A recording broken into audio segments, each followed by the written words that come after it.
Жаңа конституцияны қабылдау, халық үніне құлақ асатын мемлекет қағидатын іске асыруда маңызды қадам саналады.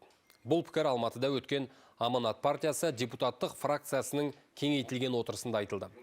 Сонымен қатар маңызды жиында білім беру мен ғылымды дамыту, мәдениет пен инновацияны ілгерілету, цифрлық құқықтарды қорғау мәселелері кеңінен қозғалды. Сондай-ақ басқосуда реформалар мен бастамаларды жан-жақты талқылау және оларды жүзеге асыру алдағы уақытта да белсенді түрде жалғасатыны айтылды. Осы преамбулда тағы да бір жаңалық бар. Біздің мемлекетіміз дедік, ең бірінші құндылық адам дедік, одан кейін табиғат. Табиғатты қорғау керек, табиғатқа белсенді басқаша түрмен қарау керек.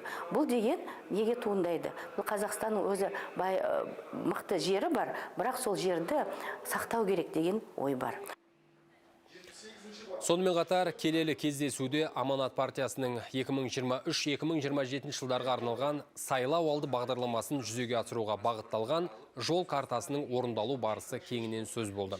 Атап айтқанда 2025 жылы келешек мектептері жобасы аясында 23.100 оқушыға арналған 13 жаңа мектеп бой көтерген.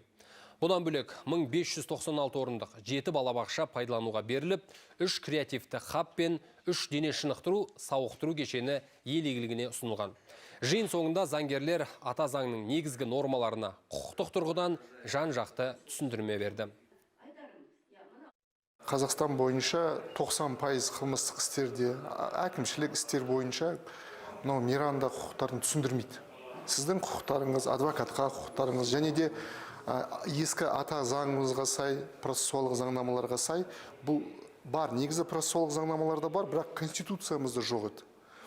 Что адамды ұстау барысында, адамды қамау барысында оған ең бірінші оның құқықтары мен бостандықтарын түсіндіру жайлы